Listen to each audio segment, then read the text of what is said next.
Proud member of the Duff Network, where we reflect on Wildbow's most. Venison packed, antler racked, bullet impacted, title hacked, character jacked, pain racked, ransacked, foundation cracked, contract enacted, least compacted, fact backed, second acted, after pacted work. Huzzah! Huzzah!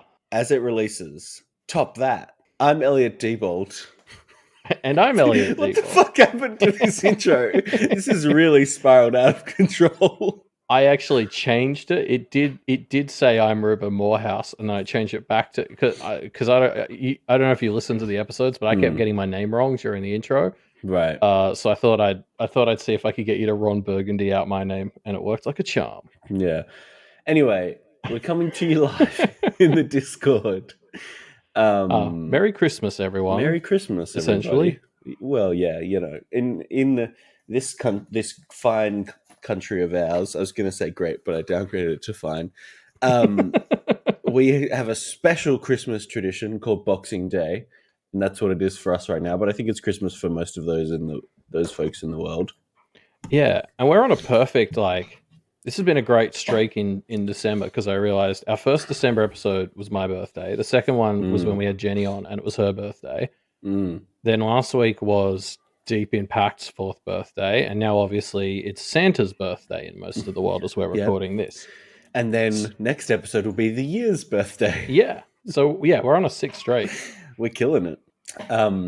We're here to talk about Pale, which is a story, if you don't know, written by a guy called Wildbow. He posts it online. And if you didn't know that, this is probably Ruben, not the right... Look, welcome back, Ruben. You haven't been gone that long. I don't know that this is necessary. I just wanted to make sure, because I've been away. I don't know, what's happened. I know episodes with Jenny or Malia can get it a little bit off the rails, so I just kind of want to, put it all out there, go back to basics. The other thing you obviously would have seen is there was the sword moot last week. Mm-hmm. The tweet is out there with the official rules, even with some typos in there because proofreading's for suckers. Yeah, I think that's one of the rules, isn't it? It'll definitely will be in the next moot. But yeah, so those are legally binding for me and Ruben. We haven't exactly determined what the punishment is, but you can track and gainsay us if we break them. Yeah. Anyway, should we get into the chapters? Yeah, we're here to talk about Hard Lucy Pass. Week. Yeah, two Lucy chapters. And yeah, Lucy is back home with her mum, but still no news of Avery. Still no Avery chapters this week. And yeah. I love that. I mean, that summary actually just works as a summary for both these the whole week as a whole is Lucy is quote unquote home and there's no news of Avery. That basically we can pack it up and go home. That kind of covers it. Yeah. So as we do each week, we pull out some predictions from our community. But yeah, no. Yeah. So, I mean, I'm sure you've talked about this already, but yeah, this arc looks like it's going to be Averyless. Very bold move from Wildbow. Yeah, I still wasn't sure at the end of last week. I think this week really cements that we should be buckling in for exactly when in arc 10 when Verona was essentially gone for a whole arc. That sort of feels like we're doing something similar here at this point. The concept of how big an arc is very different to what it was in arc 10 though, so it may not end up being a whole arc again, but we'll see. I mean, this makes Lucy's the only one who hasn't fucked off for a whole arc at this point now and gone on a holiday. First Verona went on that holiday with her mum, and now beach holiday, and now Avery's obviously gone on some sort of spiritual, dream find yourself journey. So Lucy's the only one who's taken this job seriously. Yeah. Well done, Lucy, I guess. There's been a lot of Avery tinfoil. I'm interested to get where do you think Avery is, Ruben? I think I DM'd you this. We were kind of talking about this while I was away. The simplest explanation I find, a trick that Wildbow pulls on us sometimes is to make us think that the simplest explanation isn't right, and there has to be a more complex explanation from some kind of breadcrumbs that we just don't realize how they fit in yet. but it ends up being the simplest explanation, and then we're left with the feeling of like, oh, we should have realized it's that. You know what I mean? I feel like that's happened a few times. So I think the simplest explanation is Avery is in the abyss. Whether she's dead or alive, I don't know, but in the abyss. And I just like that to me is what I'm going to stick with, I think. I'm not going to let Wildbow trick me into thinking something more complex is going on. See, I've taken a different tack. Yeah, you've fallen for the trick. Yeah, I refuse not to fall for it. I have a new tinfoil that I haven't talked about in the past that I want to bring, which is there was talk in 22.2 of the number 4 coming up a lot, and a lot of people tied that to like how in older Eastern traditions 4 is like the number of death and stuff. I didn't Yi know Yun Eastern feels like a relevant connection to make to that, right?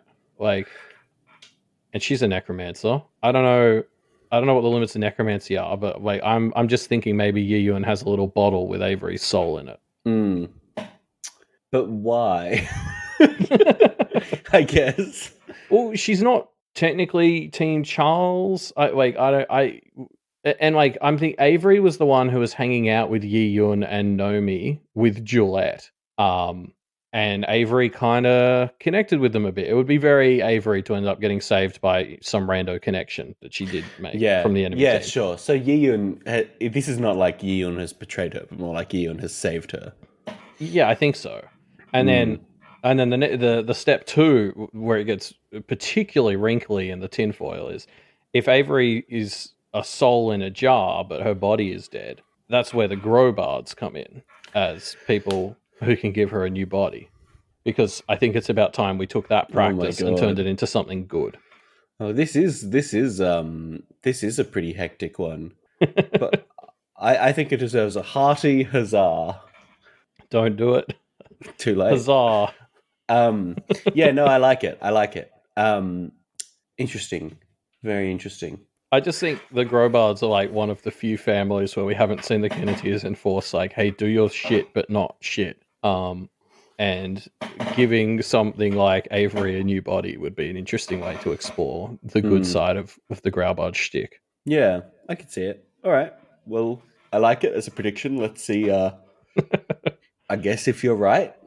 I've thrown a lot of spaghetti at the wall. If it's not that one, hopefully I've hedged my bets enough by spraying it everywhere. You've sent enough predictions into the world that one of them will be right.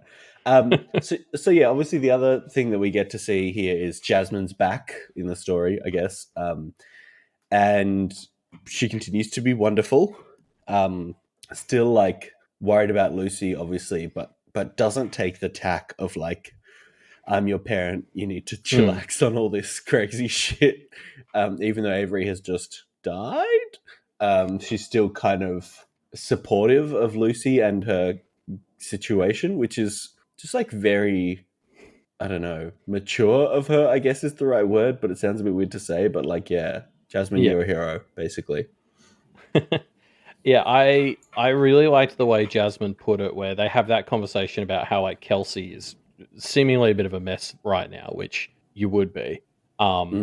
And Jasmine sort of works off what Lucy says to be like, don't ever put me in this situation where I don't know what's happened to you, which is an incredibly reasonable request. And, you know, she gets Lucy to commit to that sort of thing where it's like, you need to check in with me every hour, which I loved because I feel like when parents normally ask for that sort of thing, it's the parent being an unreasonable nag control freak, whereas this is like actually very reasonable of Jasmine to be like, just hourly check-ins. That's all I asked for. Yeah. No, very reasonable by Jasmine, in my opinion. Yeah.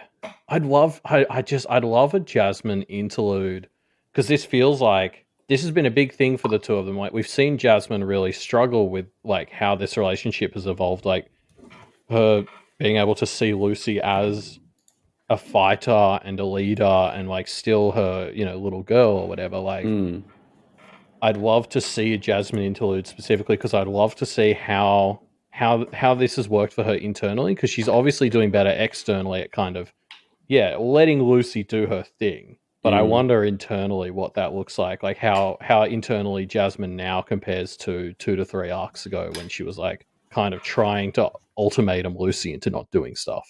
Yeah, it's good growth from Jasmine. I agree. Jasmine interlude would be very fun. Yeah, like I think this has been a really important thing for both her and Lucy, and like I'd love to, yeah, really get some clarity on exactly what it looks like from Jasmine to understand that she can't protect Lucy anymore. Mm, yeah. Um, fun location that they're in, the Lost Hotel, uh, Yeah. which has a TV that lets them watch. I don't know. Are they live feeds of paths, or are they just like fictional Lost TV shows? And Lost TV shows are just about paths, which makes me think that the show Lost is probably on the TV here. I mean, it kind of makes sense for it to be. It feels like a show that is lost with, you know, Lost feels like a lost show, I guess is what I'm trying to say. No, they even took it out of syndication on the Lost TV network because it didn't make any Mm, sense to any of the foundlings either. Even the yeah, foundlings yeah, like this is nonsense. that makes sense. Like, this is stupid. Um, I my favorite little detail about the TV remote is like Lucy's frustration. She pushes down and it takes her to a channel. So she goes up and it takes her to a third different channel. And like that is incredibly aggravating. I was like, no, no, no. Up is the opposite of down. It should send me back to where I was. Like what? Why? Like four directions was already a funny idea, and then the idea that up and down don't necessarily work as you'd expect. This is like, what is this? Yeah, it is pretty funny how unintuitive the controls for these showers are. Oh yeah, yeah. Oh, we'll get to the showers as well. But I also wanted to call out. I loved the first description we get of this hotel room is like Lucy being like, "Yeah, there's mirrors everywhere. There's a mirror on the roof and mirrors on the wall." And I was going like, "Oh, dog tags. Where have you taken these to exactly? Like, what sort of hotel is this?" Mm, Um, and so I thought it was a really fun fake out when it turned out it is just a funny Lost thing where it's like, oh yeah, mirrors let people with two dimensions have a third, or the steam kettles can fog it up, and that does a thing. Like, it went in a real weird direction for a second, and then turns into this fun whimsical Lost thing. mm, yeah, it's yeah, you're right. There's almost an insidious vibe that dissipates very quickly, and it goes into very fun moments. But so yeah, Lucy gets help from a lost folk with her shower, and she is finally able to prep for the day. Yeah, and she doesn't even know how to use the three seashells. Yeah, I just this I thought this was really fun because it was like while like the opening descriptor of this chapter is like Lucy thinking to herself, "I'm home, but I'm not home." And I think there's there's no better way to really make that land than sticking Lucy in Kennet Found because it's very much it's Kennet and she's home and she's safe, but like Lucy fucking hates Kennet Found, and this shower is just like a perfect example of just how not upper alley it is. Whereas you can tell, like Verona would see this shower thing and be like, "Ooh, like I'm gonna fiddle." And Avery would sort of see it as a puzzle too. Whereas Lucy's just like, "I just want a fucking shower. Why is this so hard?" Mm, yeah. Um, it's hard, Lucy, because it's funny for us. Yeah. That's why. I really like how Lucy starts venting her frustration by like talking at Avery, and she's just like, "I really just want to yell at you. You couldn't have picked something safe and like less hazardous, like being a goblin queen." Like, Mm, that's so true. Um, uh, my favorite thing about the shower stuff, I think, is like at work at the moment, I'm very deep in a project where we're doing a lot of stuff around accessibility for like VR apps, and we're thinking a lot about well, like this trade-off you constantly run into with a lot of like user experience design of like simplicity versus inclusivity. Like it's really hard not to make things more complicated and less intuitive as you try to add more options and be more inclusive. It's a really mm, hard line to walk properly. mm, Um, and I really enjoy Kenneth Found's approach of just being aggressively unintuitive in order to be as accessible as possible. Like, I guess as somebody who's dealing with walking that line on a daily basis, it's really funny to see something intentionally go the other way and just like, sorry if you don't understand it, fuck you. This works for everyone. Like, just figure it out. I just love it. mm, yeah. Like, yeah, that like the lost and the foundlings are sick of being the ones who have to put in the work to get out of the quote unquote normal way of doing things and adjust the standards to fit them. And I love that it's just like, no, here's something that's equally kind of baffling to everyone, but we're used to that, so we get it. Yeah, it's accessible to them through its weirdness, I guess. Like the fact is the weird system is what makes it, I don't know, yeah, work Yeah. for them, I guess. Yeah, and that's what like Counter Found has been kind of that from day one. It's like it seems to intentionally exist to like challenge your concept of like, well, this is just the normal, easy way of doing things. It makes everything that should be normal and easy a weird hoop that a normal person has to jump through. Mm, Um, yeah, it's just so fun. mm. Like especially one of the things Lucy notes is Jasmine has been staying in this hotel for a number of days, and when Lucy gets in there, the setting is this really shitty like mist setting, and Lucy realizes that her mum probably just like got something that wasn't going to kill her and was like good enough. And so I was just like, oh, this will be a nice surprise for Jasmine when she gets home and find out that Lucy used the powers of getting help to actually get them somewhat of a regular shower. Yeah, it is funny that Jasmine has just been dealing with the missed shower. That's a good reveal. I mean, that 100%. That's what I'd be doing. Like, if you're not Yeah, if you, comfortable, yeah, like with Lost or others in general, like Jasmine probably isn't. But yeah, yeah. and because we know the dogs are no fucking help. Um, hey, can we talk about? I mean, Wabo is going mad with the fake outs this chapter and next chapter, but the Avery, the fake out of a Lost having run into Avery and then oh no, turns out it was months ago. It's just it's such a dick move. I love it. Yeah, it was funny because I was very much right from the start. I was like, yeah, but that was probably ages ago, Lucy. But you can see why Lucy would let herself have hope of like, because it would be extraordinarily Avery to be stranded on the path and just find someone and be like, hey, go visit my hometown, and if you see anyone there, give them a holler that I'm here. Mm, So like, yeah, there is reason to hope, but it's just like it's so optimistic by Lucy that that's what would have happened. Like, it doesn't make sense when you think about it. yeah. Also, his name is Mr. Ich Ick. Yeah. Ichneumonidae, which I Yeah. googled, and it's a type of wasp. Yeah.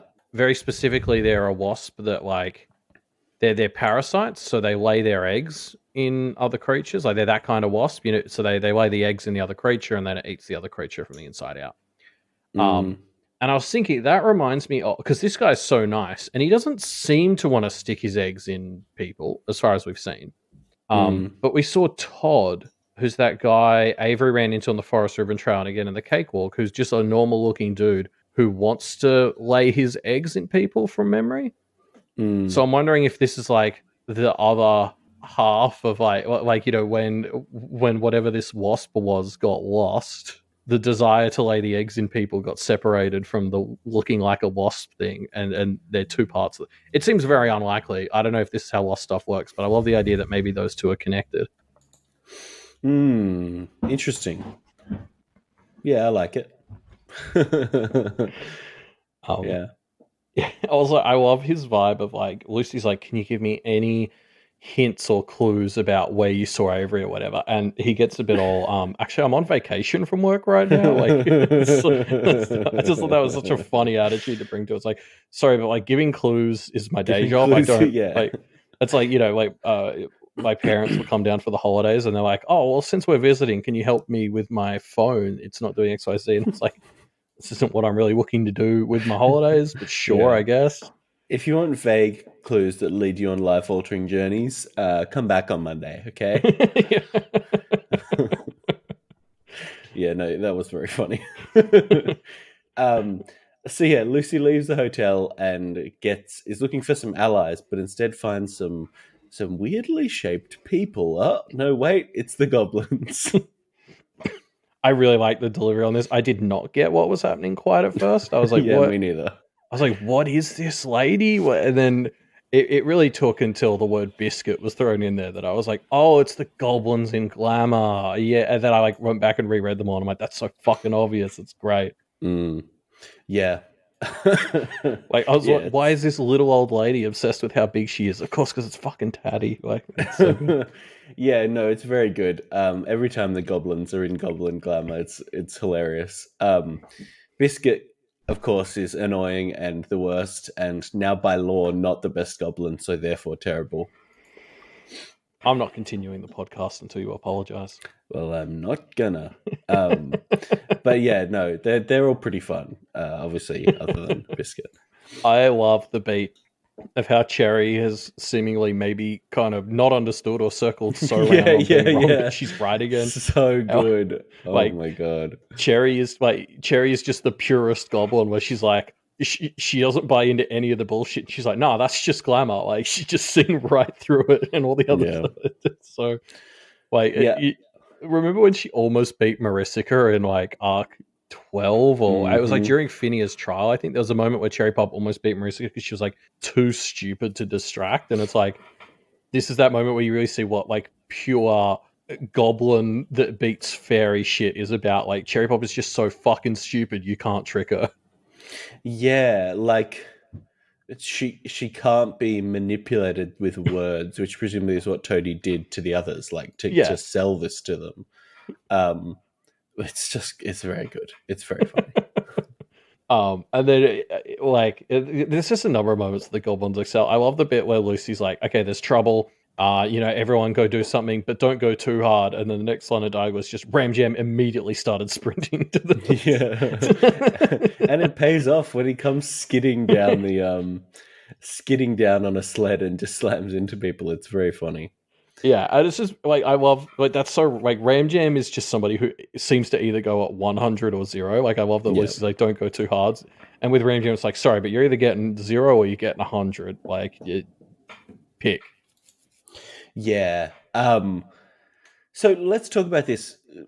They're looking for Bracken and Bag or the Family Man, right? Like those are their kind of stated goals of this mission. And obviously Bracken and Bag make sense, like they're allies and friends, and like if they're in trouble, we want to rescue Yeah, them. Great. it's The actually family, low key horrifying that they've been like kidnapped or some shit. yes, Like, yes. yeah, The Family Man though is interesting, right? Because the obviously the Family Man is like the other kind of divine-ish being that we know of other than Marcy. And so when we talk about the family man being important for some reason, all I can think of is like, what's the yeah, how does it factor in? It's obviously got to do with either stopping the family man from being an asset to Marcy or using the family man somehow as an attack vector against Marcy. But I don't know. It's very exciting, whatever it is. yeah, because he's had a number of mentions this arc already. I think he came up like in the last two chapters too. So it's like Mm, there's something. I think it was Oakham. I'm struggling not to mm, keep calling her Melissa. But yeah, like Oakham brought him up last week as well. I think as like a he's running around. And yeah, I'm kind of with you. I'm like I don't know whether I think he's going to side with Mariska or be a third party or something. But it's like it feels like we're setting him up for something. I have no idea what it is, but I'm excited because mm. he was a fun villain. Yeah. Um, as Izzard did it in chat, it says the implication is that he was behind Bracken and Bag's disappearance, which could be right. Obviously, they have a bit of a history, Sure. but yeah, I don't know. It's very interesting. Yeah, but like, why? Like, why would like from at the very least from a metatextual perspective, it's like why would Walbo reintroduce the Mm. Family Man as a factor at this point in the Yes, story, yes, yes, for unless we're sure. like going somewhere with it? And I don't know what that looks like, so I'm excited. Like, I feel like he could end up on Charles and Mariska's side, but then I don't remember exactly what he was like enough. It could go either way. I don't know. Mm. Like, but then he can't work with Kenneth. So also, oh no, you know why he can't work with Mariska? Doesn't he get sick at the sight of blood now? Wasn't that a thing, Verona? Oh, Sorry, that was a interesting. curse Lucy put on him. I think like he Yeah, can't that's stand fun. blood, so he's not on Mariska's side. Mm. That would be a hell of like enemy of my enemy type deal for him to team up with Kenneth. Mm. That is quite Um, an interesting one. But then again, Marcy is powerful enough to maybe deal with those curses. True. Um, I do think like I love that Melissa is kind of I because I was really on board with Melissa and Bracken as a thing, and I kind of Mm. hope that Melissa gets her moment to absolutely kick someone's ass for taking Bracken. That would be very fun. Mm. Yeah. Um, That will be fun.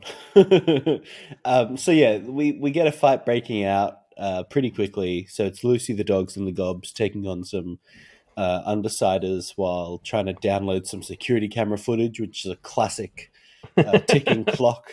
Oh no, it's downloading. Oh, 14%. Oh, 23%. Oh, stop. Oh, they're getting closer. 92%. No, it's very classic, which is good. I love the way the goblins fight here. And actually it jumped out to me like in this chapter, but also in the next chapter, the Kennet others and Kenneteers, Lucy especially, like use the town as a weapon, like use the innocence of the town Mm. as an extension of a way to fight because they've kind of earned this connection to the town. And I think that's fantastic. Yeah, although I do love like Taddy really skirts the line though, because she kind of tries to lean into the role of the vulnerable old lady being assaulted by a man, which is like a great thing to get the public to take her side. But she's also like screaming obscenities, like she's got a real sailor's mouth on her as she's doing it. She's like, "Oh, he tried to touch me in my saggy tits, you pervert!" Which is just like sort of wearing away a bit at the image of her as like the innocent old lady being attacked, which I really liked. Mm, But yeah, I think that's a really good point about how they're using the town as a weapon. And I got somewhere in the notes later. There's definitely some stuff to talk about with like what exactly, because Lucy is thinking on it here, and she thinks on it later on too. There's like some stuff going on about why they're attacking some places and not others. That feels like there's mm, something we're missing there. mm. Um, so yeah, I forgot what I wrote for it though, so we'll have to wait till we get to that part of the notes. I also really loved, this is where Lucy figures out that the Negateers and Co have reworked the perimeter so it kind of detects any practice, which allows them to basically home in on her very quickly. Yes. Because there was so much talk like way back in Arc 9 about Charles being able to change the perimeter to weaken practice to hurt the Kenneteers back when we thought some of the others were evil, and it turns out it was Charles. But Mm. it felt like a really fun callback to like the ways people talked about the perimeter being manipulated back in Arc 9. It was like, oh, like Charles has sort of seen something like that through. He's given it to the Negateers and allowed them to do stuff like this with it. That's really fun. Mm. Yeah. Yeah. Yeah. Um, it is fun. It is just very fun. Of course, the other fun part of this fight to me is Lucy avoiding the three grabs, and I guess at a wider level, like the way that Lucy weaves her goblin and fae fighting lessons as she uses them into the fights is just a really entertaining way for these fights. Like it's very entertaining to read about, I guess. Yeah, because doesn't she sort of say it's like the way she's punching and striking at them is a bit like that's like Guillemets sort of thing, but it was really Bubble Yum who Bubble taught Yum her who like, taught her, yeah. yeah, to just fucking break their fingers as they grab for you essentially. Yeah. And you know what? Fair enough. They're trying to drag her into the abyss. Like, do it. Yep. Um, hey, that seems pretty powerful, right? So they can, the abyssal soldiers obviously can't really die, also can do like free abyss fast travel. Um, yeah, I mean, I know Marcy's like a goddess or whatever, but pretty unfair the amount of power she gives to these soldiers with seemingly, as far as we know so far, no drawbacks. Or the drawback is you're indentured to Marcy, I guess. Yeah, which for her, like, she's convinced them all to do it. So it's like I Yeah. agree. I feel like there's going to be some sort of catch. Like, Yes. are they Yes. becoming more hers or more abyssal? Yeah. How much is Marcy aligned with the abyss as a whole? Like, I don't know if the abyss has a sentience, but like, you know what I mean? Like, how much Yeah. she's like an abyssal god. Well, no, because she's like a blood goddess with ties to the abyss. So yeah, like and I guess the other thing, like they become less human and more abyssal or othery when they do it, which like hate to be sort of leaning into that, but that's obviously like in terms of the seal, them being less human and more other is presumably a bit of a thing, and like Mm. I don't know that I want the Kenneteers to use that, but it would maybe be useful if Marissa is slowly turning her army more and more other as opposed to human. That might hurt them in some way. Right. Like they can bind them or they'll have more Yeah, rules they have to follow. Sure. which is like, yeah, again, I Mm. feel like this is the line the Kenneteers keep getting asked to cross. That feels like a shitty thing to take advantage of, but like, Marissa being the shit one first, so I guess. Mm. Yeah. Yeah, it's interesting. I think you're right. I think there'll probably be some kind of downside that the Kenneteers will learn to exploit. But Yeah. we'll see. I'm easily impressed pointing out they're getting more and more connected to her, so they're an avenue to attack her directly, maybe. That's a fun Mm. thought. Um, Yeah, I don't know. I'm wondering, like, a big thing I feel like we keep seeing with the culprits is that they're not actually aligned as they make out. And so the idea that Marissa is kind of making this deal with some abyssal force to kind of make them a bit more Abyssal when she revives them, but they're not technically hers, and she suffers because of that misalignment. That would be fun. But anyway, yeah. Okay, so this is the part.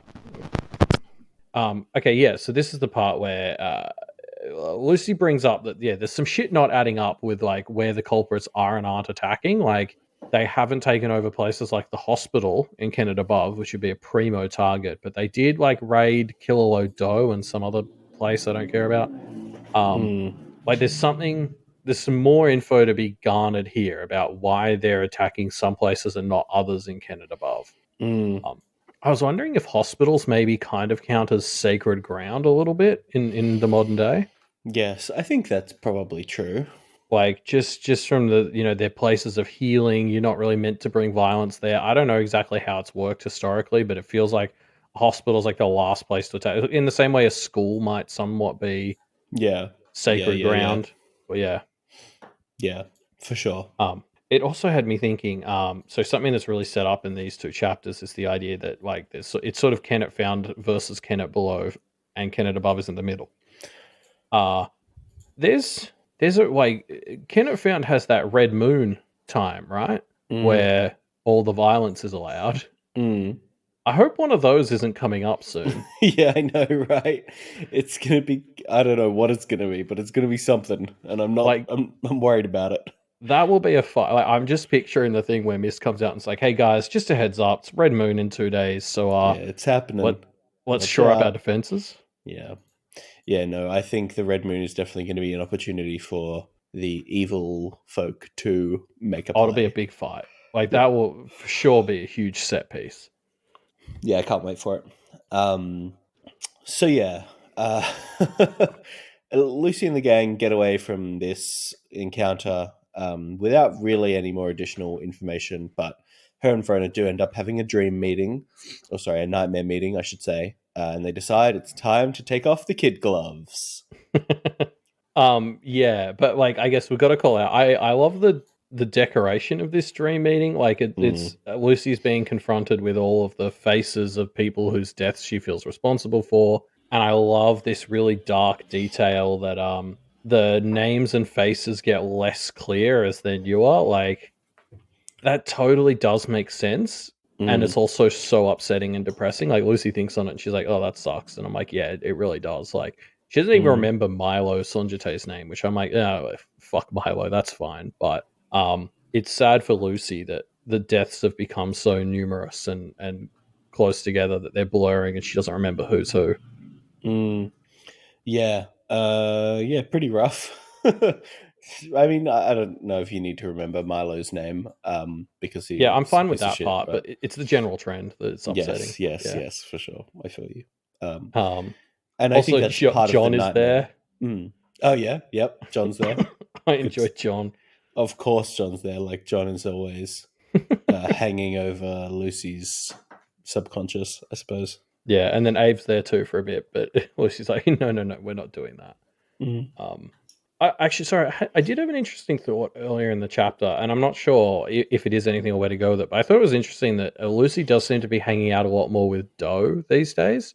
And she doesn't seem to have quite the same awkwardness with Doe as she has with people like Grandfather. Like, I wonder how much it is the fact that Doe doesn't feel like she's just replacing John because Doe like is a woman and doesn't sort of slot into that same fatherly sort of kind of role model position. Yeah, it's a good point. We'll see, I suppose, if I don't know what role Doe is going to play. I still have this sick feeling in the back of my head of like we have to find a new Carmine candidate, even though that's not really the plan anymore. But yeah. I mean, well, somebody kind of needs to step up for the play. Yeah, so this is a good point. Somebody, Zachary in the chat has said Doe replaces Avery, which is a fair point. I forgot. It is hunting season for all deer-themed characters. Doe should be worried. Yeah. Well, maybe Doe, the fact that Doe is called Doe is, is an indicator that Doe is going to replace a deer. Well, no, because something like between the Alabaster and Avery, like just all deer. Right. I mean, she gets shot in this chapter, which is very on theme for the deer-related characters right now, but she needs to be extra shot compared to the others. But yeah, so the way this chapter ends is by Lucy saying, "All right, kid gloves off," basically, and then the next chapter starts with uh, with Harry getting mutilated by Lucy, and I just it's so I'm so on board for it, and it was so sad when I found out that it was fake. I agree. There was like I I felt like a bit of a bad person because there were parts of Yes. me who were like so I for me it was the bit where we start Teddy's bit and he's Christmas shopping, and I think that was the point where I was like, well, this must be a dream because they already done Christmas. Mm. But like for Harry's part, it was just a part of me that was like, this I can't believe Lucy would actually horrify someone. It was like it felt weird, but like part of me was like fucking good. I was so on board with it. Yeah, I guess let's talk about it. So yeah, we with Harry, who's ambushed by Lucy but refuses to back down, and Lucy's kind of talking to her and giving her a chance to disavow Charles and Marcy, I guess, Yeah. in a way where Lucy and the Kenneteers will help her get out of this situation. Um, Yeah, and I thought it was very funny. The first thing that happens in this nightmare is her phone breaks. It just felt very teen nightmare. Like that was one of the things where on a reread, I was like, "Oh, obviously this is a nightmare." Her phone broke. well, Um, yes, the phone breaking, I think, is an easy explanation for cutting her off from the ability to call for help, which wouldn't make sense because she's in a nightmare. But you're right; it is. I'm sure breaking a teen's phone in a nightmare doesn't require a lot of power because they're basically ready for it. yeah. So we've got a comment from Wabo in the chat who said apparently it seems like I kind of misread Teddy's shopping part, and it was like the Christmas present is the shopping spree or whatever, which is like Mm. I guess lucky for me that I misread it.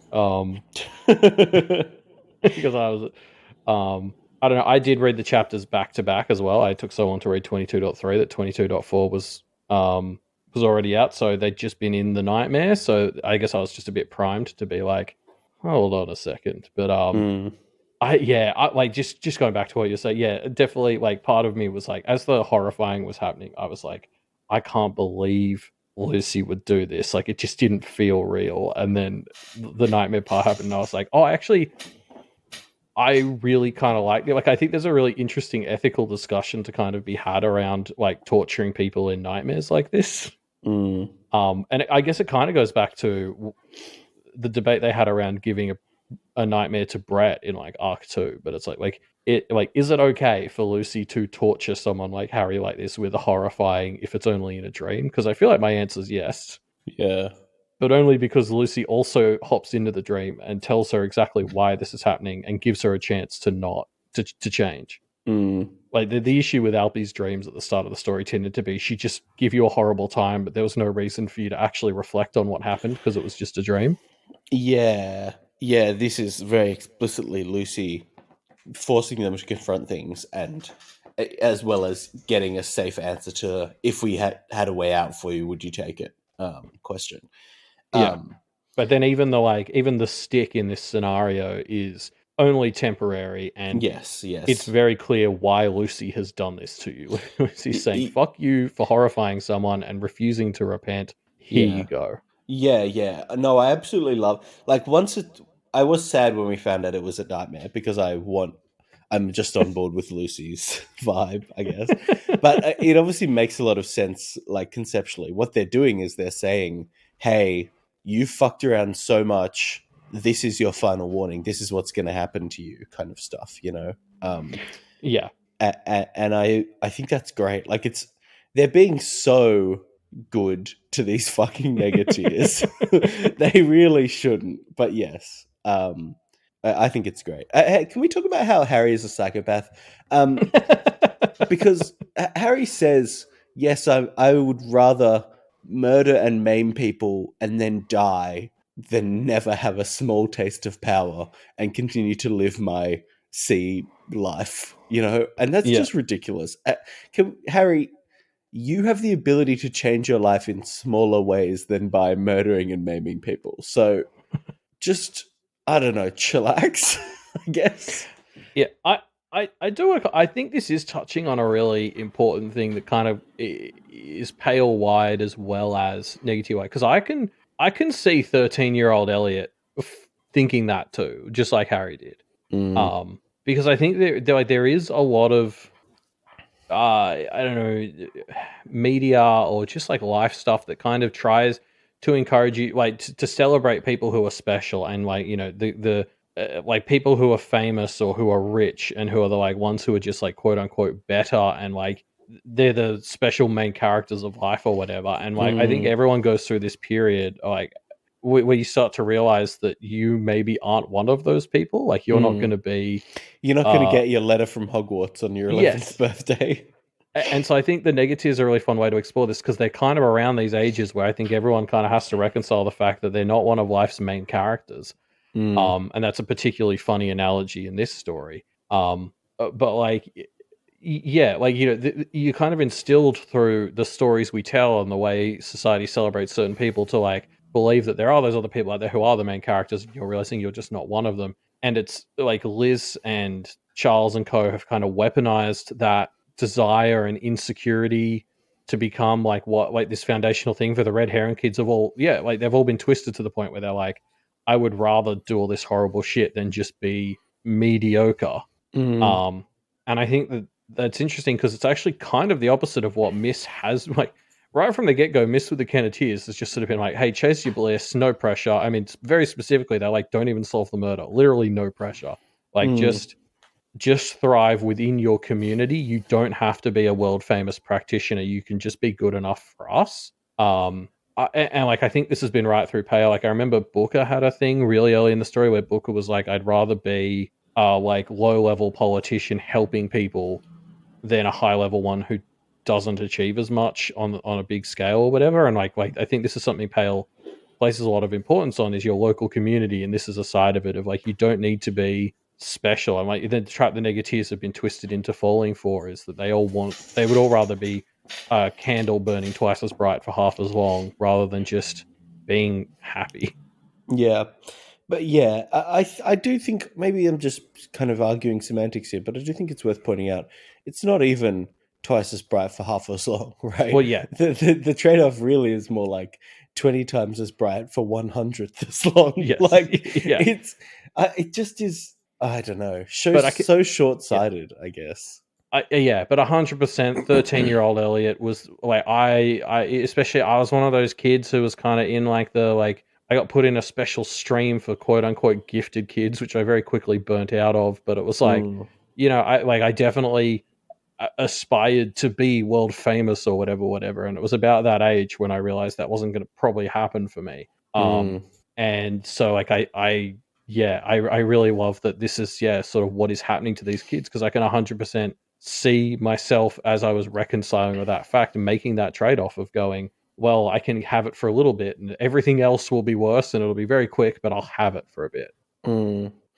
Yeah, yeah, it's interesting. I don't know. I also kind of have this thought of like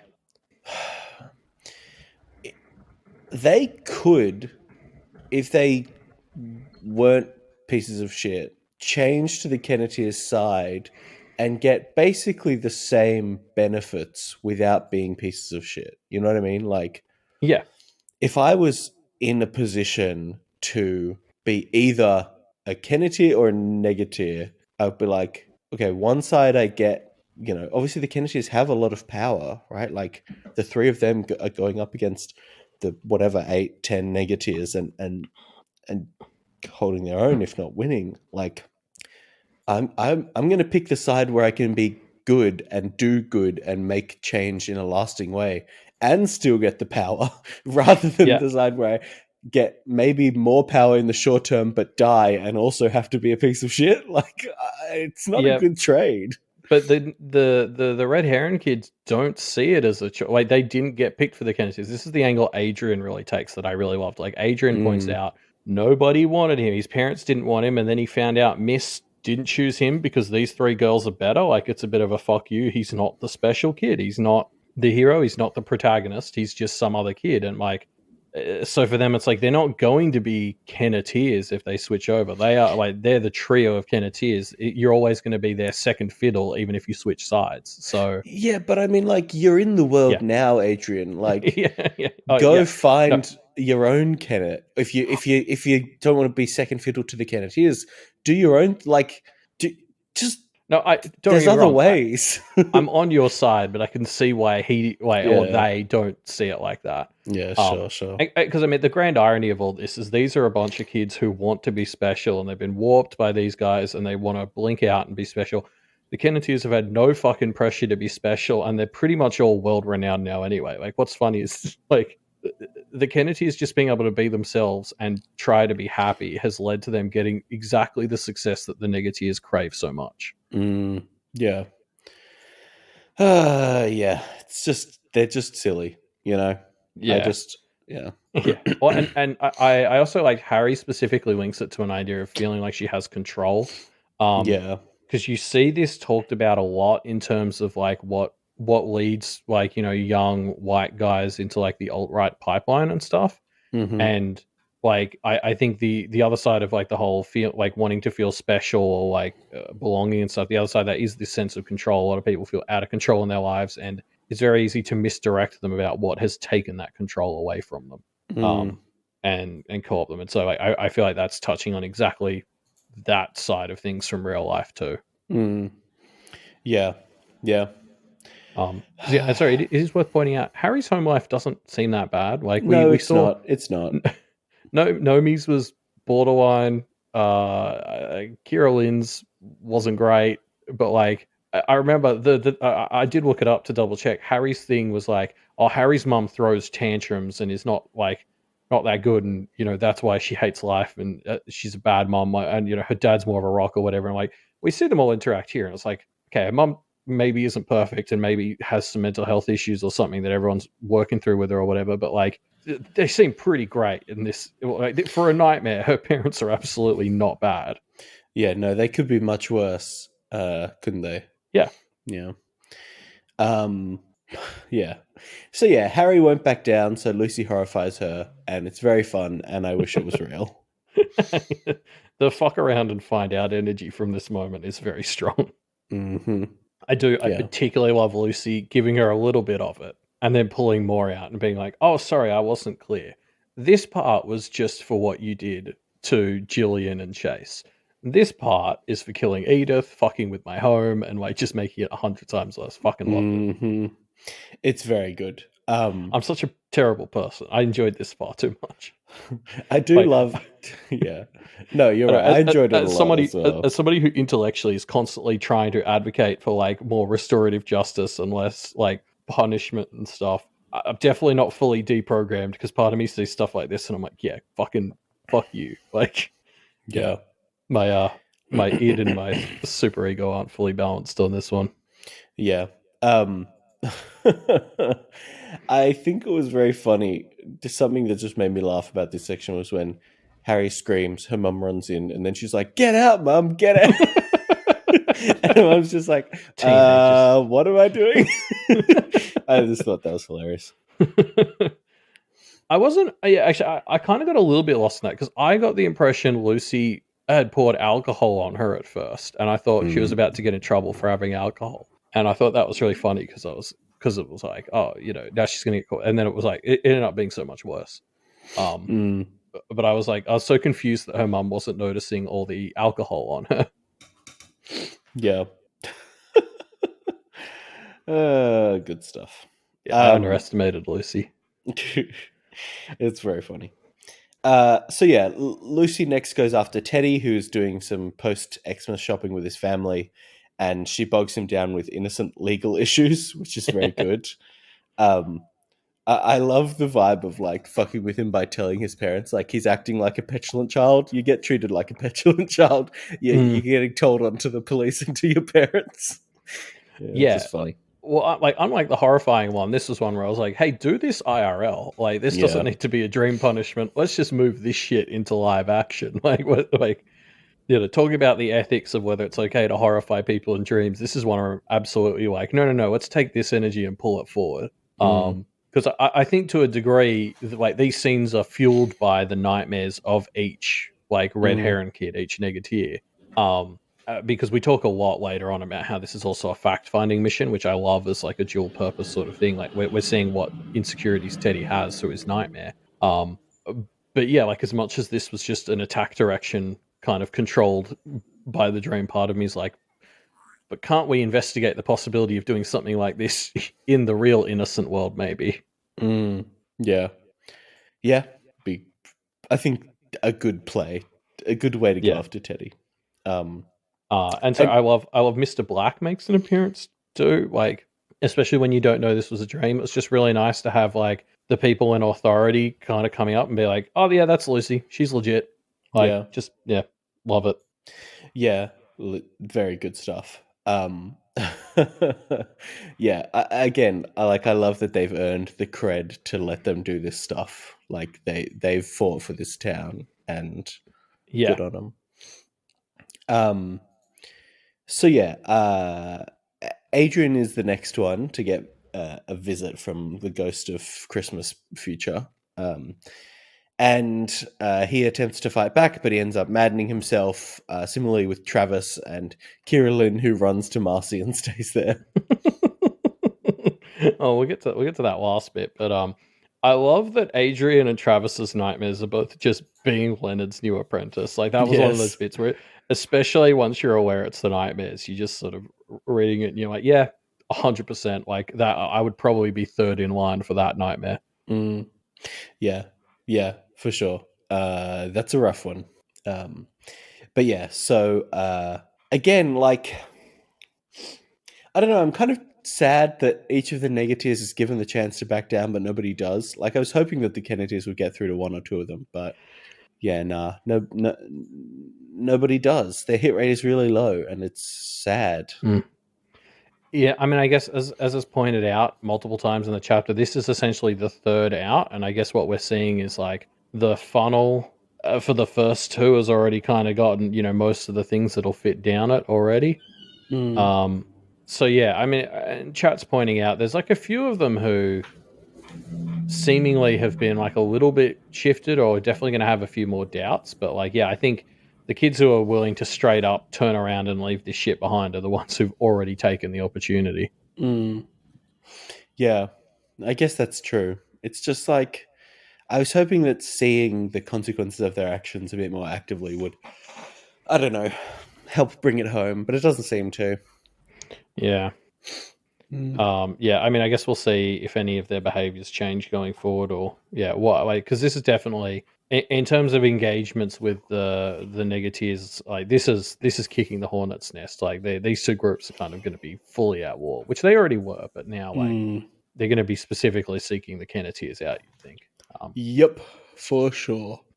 But yeah, we've already touched on it a little, but this is where Adrian really expresses the envy he has for the Kenneteers and them being chosen and him not being, which I like fully understand like why that would drive someone like this. But I thought the Mm. line that was really good that really landed is the part where he says to Lucy, "I never had a teacher that cared about me. I never had a friend who stuck by me." Which is like those were the things that the Kenneteers only like. Avery only had Miss Hardy, and Lucy and Verona like only had each other. Mm. And Adrian is here and he's like, I didn't even have that. Like, I was in a worse place than when you three started this story and I didn't get chosen. Like, that actually, like, gutted me. Mm. Yeah, but the way that you're acting now is evidence that it was the right choice, so fuck you. I, don't, I don't think that's fair. Nah, it Like, is. he got picked up by, Charles and Marcy and Liz. Like, he never stood a chance. Mm. Yeah. Um yeah, maybe. I don't know. I just like Adrian, you're digging your own grave, so I have no sympathy for you at this point. Yeah, I don't know. I still do, but I kind of still do for Charles as well. So I think I may be just a little too forgiving. Yeah, yeah, I think so. But yeah, so we now jump back in time, and Lucy's hanging out with the Hooligans of Half Street, which let's just say right now is a great name for Verona's gang. It's very good. I fucking love that. Yeah, like really taking ownership of their chaotic goblin energy. I kind of want there was that girl. I think her name was Cass. She Hmm. was kind of the Verona of the Blue Heron trio of like Yadira, Raquel, and I think it was Cass. She had Yeah. like a Clockwork Orange vibe going, and Yeah. anyway, so she needs to be added as another hooligan. Yeah, sure. Um, I love how Anselm is just fully embracing just being a prop, just being like the eye candy. Hmm.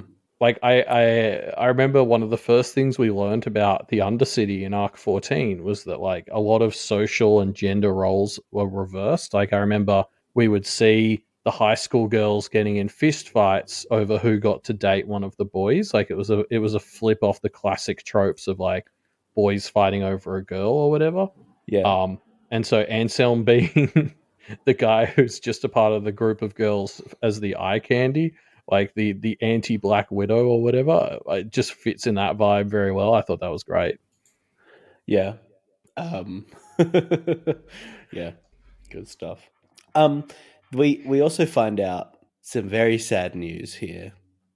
Stu Mullen has been removed. R.I.P. He's probably not no R.I.P. No. He's just they knew they couldn't deal with him, so they offered him all expense paid cruise to the Bahamas, and he's just hanging out there. Sure.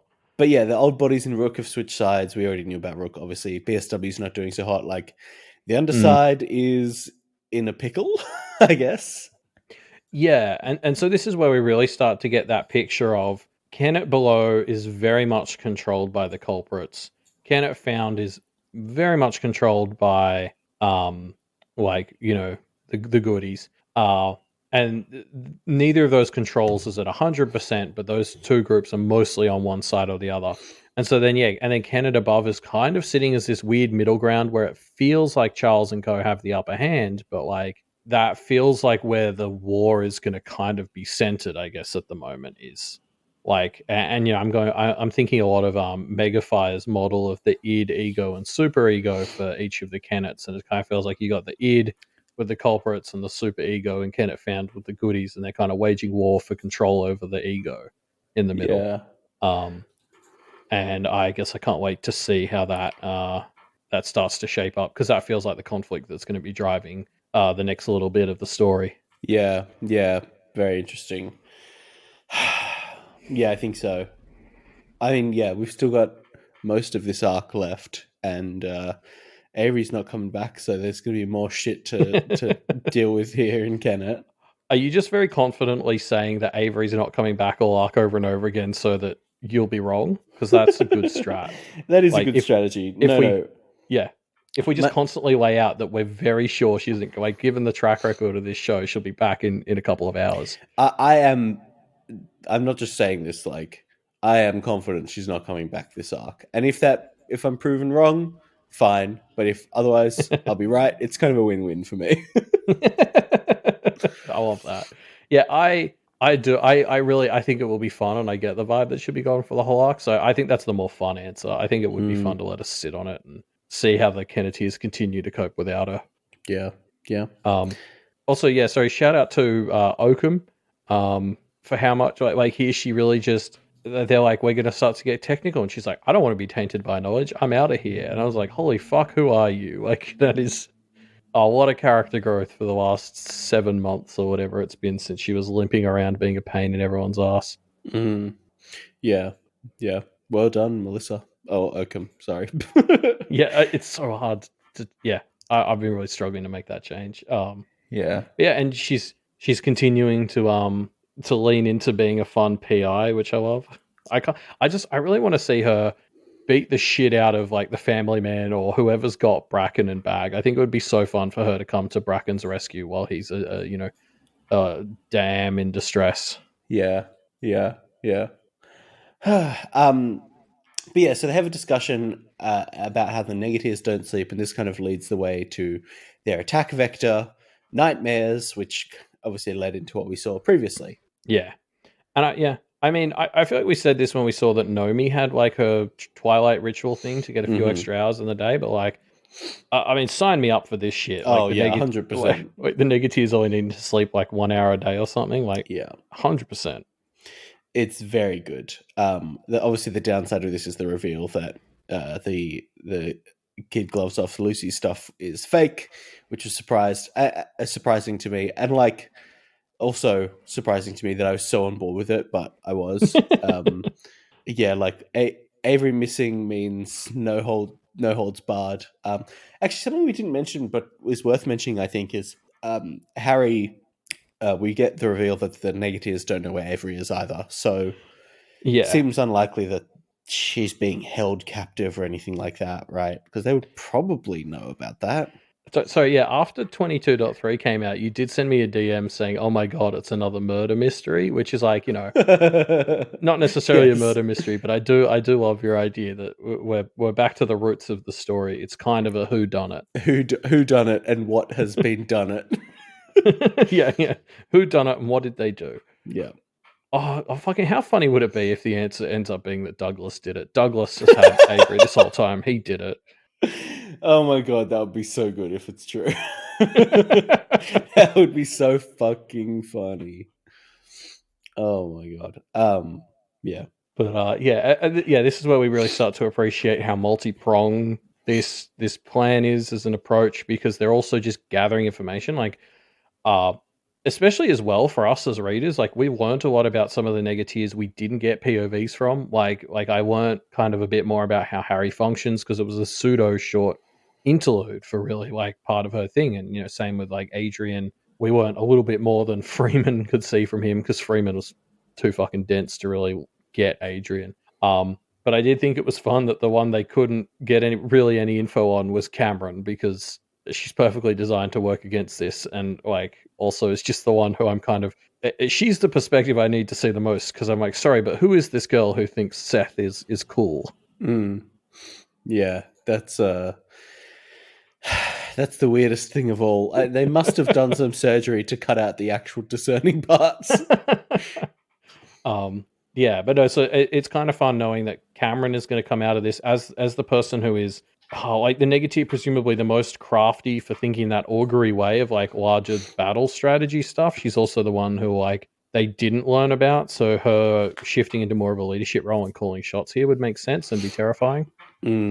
Yeah, yeah. Um, Also, I love they do get info on Kira Lynn, but it's because their read on her was so bad that they're like, "Oh, we'll send her straight to Marcy. That would be awful." And Kira Lynn was all fucking for it. Like they so fundamentally misunderstood how fucked up Kira Lynn is that they didn't think that she'd be just celebrating being closer in Marisica's womb. I love that.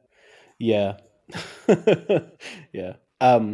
So yeah, the gals realize they're overlooking somebody, Liz, who is almost certainly next on the chopping block with Edith being dead. And ding, ding, ding, here she comes. Somebody's ears were burning. Yeah, and this is funny because Liz also had this thought like an arc or two ago, right? Like we knew this was something Liz was worried about, explicitly seeing how Edith went, and that's what led to the Negateers, right? Is because Liz was like, "I need something that's my thing so that I have a bit of stability," And Charles was like, "Yep, here's a gift. It's the Negateers." And but yeah, the fact that they're kind of more Marcy's and Charles's than they feel like they're Liz's is, I don't know, very interesting. Yeah, yeah, I agree. Especially because I can't remember when it was, but I feel like we talked about at one point the idea of shifting the idea of the the Avery culprit, as much as you can map them one to one, being away. It was no longer Edith; it was now Liz. Um, and I love the idea that like Avery was the third wheel for the Kenneteers initially, and they kind of embraced her and said, no, it's okay. You're not like our third wheel. You're an equal part of this group. And we're seeing the culprits do the opposite with their new third wheels. It's like, oh, well, now that Avery's romantic side is relevant to the conversation, toss her out and we'll pull in Avery's connection map better as the new third, but we're still totally willing to fuck her over as well. Like Marissa and Charles are nowhere near as good about doing good stuff to their third wheel. Mm.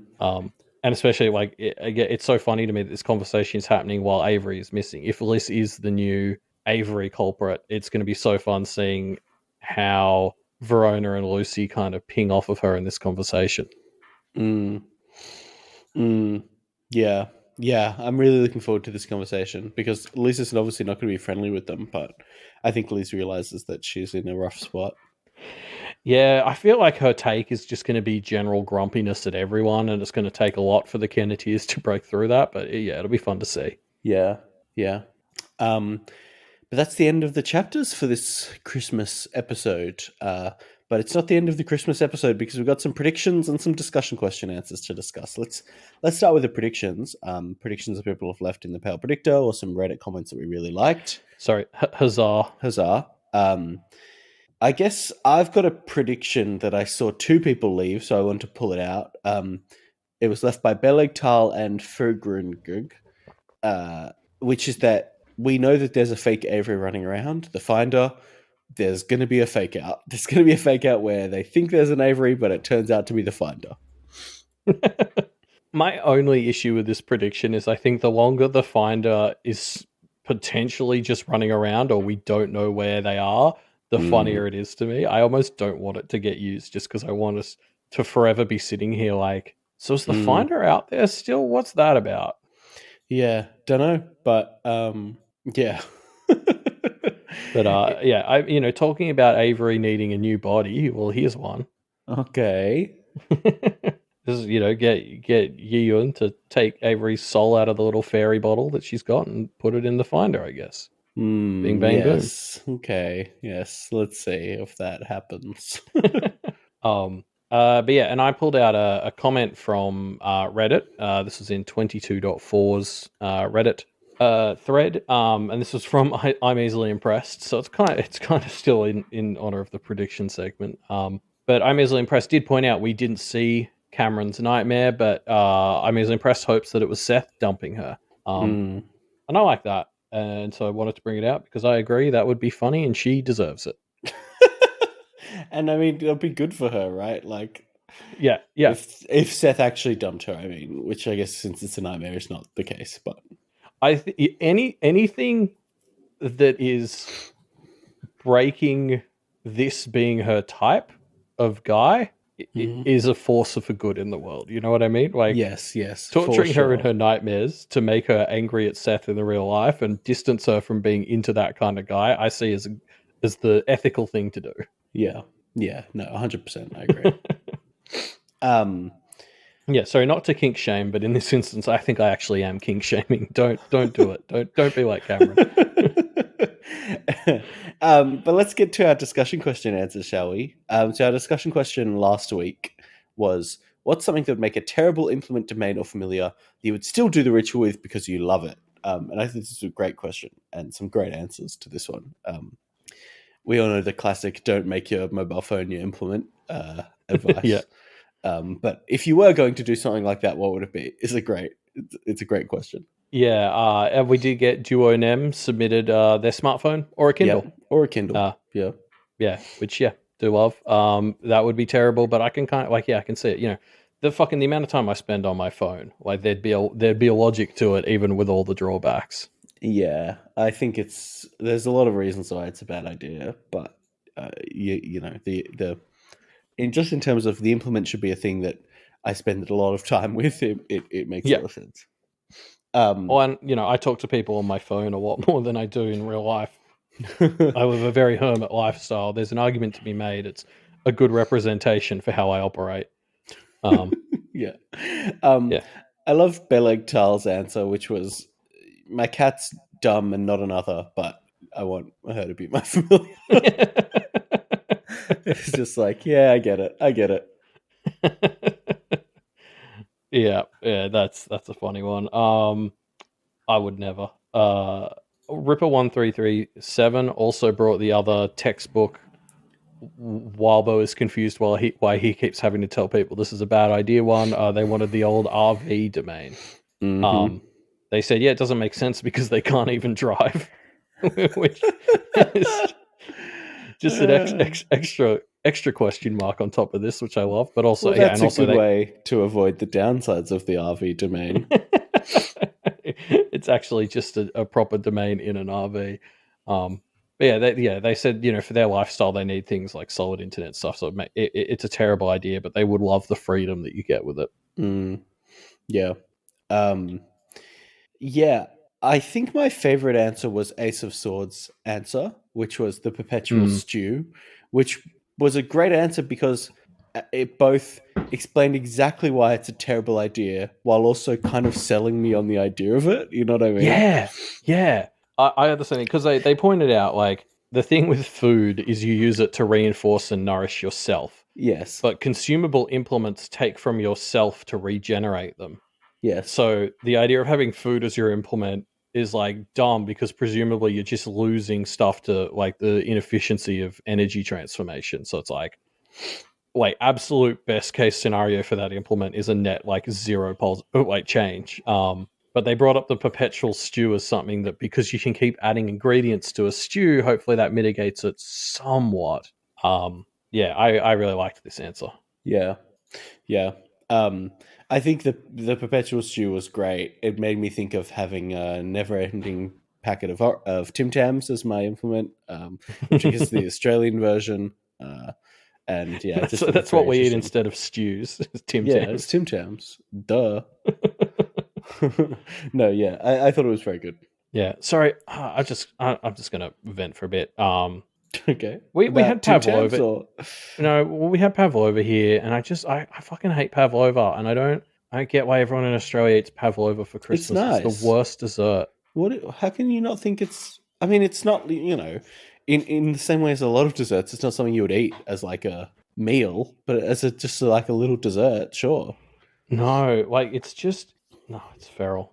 Well, it's just So fruit and meringue. What's wrong with it? I don't like meringue. Well, okay, The but fruit is the best part. sure, but then you're not really against pavlova. You're just saying you don't like meringue. It's like No, but saying, there's more "Oh, to it. tiramisu is the worst dessert because I don't like coffee." You know what I mean? Like, sure, Oh that's yeah, fine, but I don't like tiramisu because it's got coffee in it. So yeah, yes. so that's not the fault of the dessert. It's just you don't like the taste of one of the ingredients. But there's more to pavlova than meringue because it's got that middle bit that's also just like gross. Like it's like the middle of a marshmallow slightly melted, which is like marshmallows are also Well, another that's bottom tier. that's the meringue bit, right? That's just the middle of the meringue, isn't it? Or is it a different I thing? think it's technically different. Really? Isn't that I just don't like know. the less cooked bit of the meringue? I don't know. Point is, Anyway, meringue, marshmallow, whatever. I hate it. I don't know why everyone. It's just baffling to me that it's like the only Christmas dessert here in Australia, and it's so bottom tier. well, I don't think it's the only. It's a very iconically Australian. It's as iconically as Australian as a Lamington, but we had tiramisu for our Christmas dessert and some like cookies and shit. Oh, So I'm jealous. We just had pavlova. Terrible. Nah, pavlov is nice. Anyway, what other answers So, did we get? Ros Ray said, knowing me, I'd try some fucked up custom implementum ritual with Archives of Nethys, the Yep. website. A website that we all, of course, know very well. Yes, but for those who don't, if theoretically you were going to Google it, like I totally didn't have to. No, it's like a tabletop role playing like Starfinder and Pathfinder, I think. Like it's like where all the official rules for them are. Is like it's like the official website of those, I think. Mm. So yeah, like basically some bizarre implement ritual to tie you into the lore of tabletop RPGs, which I don't understand what that would look like, but I do think Rosray's right that it would probably be fucking weird and not that powerful, but it would certainly be unique and interesting. Yeah, yeah. Would be a good one, I think. Would be unique. Hey, let's talk about Hobo Demons one. Which I'm pretty sure is just a reference to Mystery Men. Do you know Mystery Men? Do you know that movie, Elliot? No, I mean I've met mysterious men in my life, but I don't know. Sure. Because it seems very overtly a reference to Mystery Men, but you didn't seem to put it in the notes, so I was like, okay.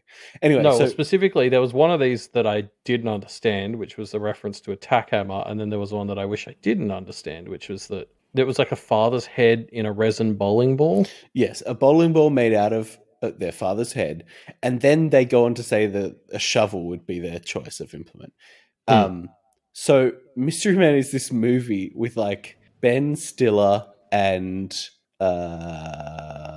some other people. I forget who's in it. I'm trying to think. It's but I got that. can't. It's got that guy we're talking about on the high Oh ground. yeah, the other yeah, night. William H Macy. William H Macy. Who?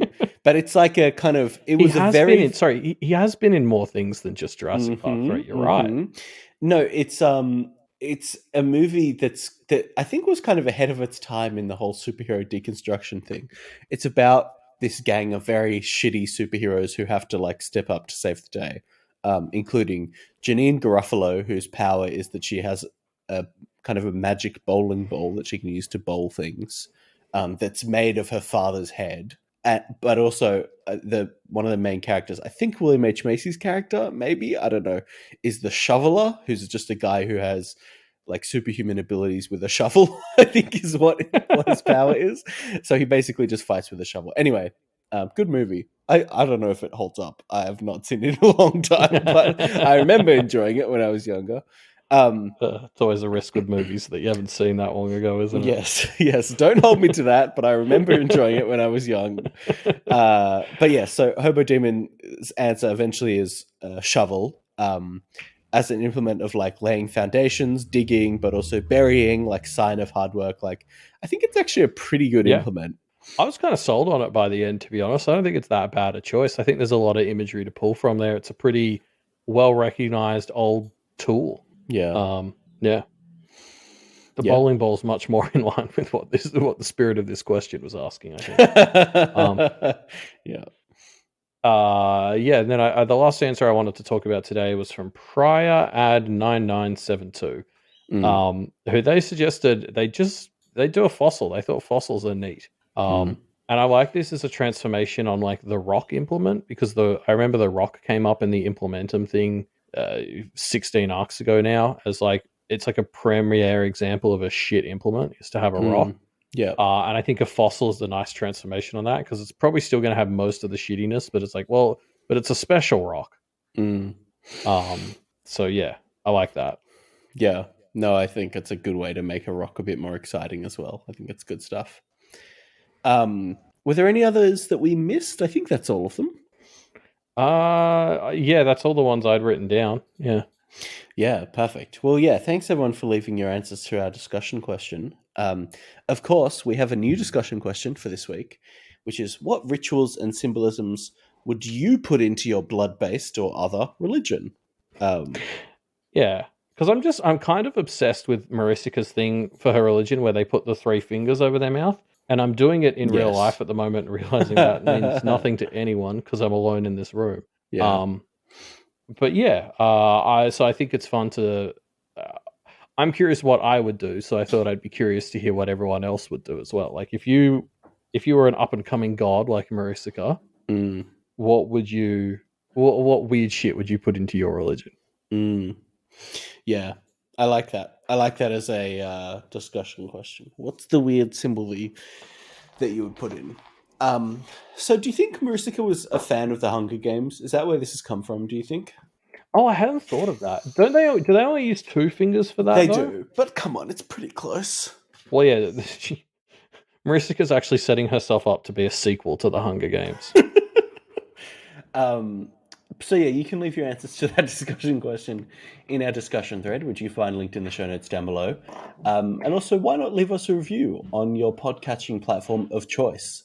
This is a non-typical but great way to get people into Wildbow stories. People will listen to our first episode or our latest episode and I think, wow, this sounds really interesting. I'd better read this book. Yeah, why do you think I started this episode talking about what pale is? So that people can get into it if they don't know.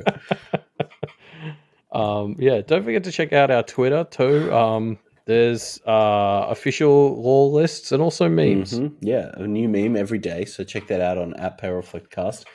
And of course, if you want to check out more stuff from the Duff Media Network, the best place to do that is the home of the network, duffmedia.com. It's a website that is dedicated to all the great podcasts on the Duff Media Network.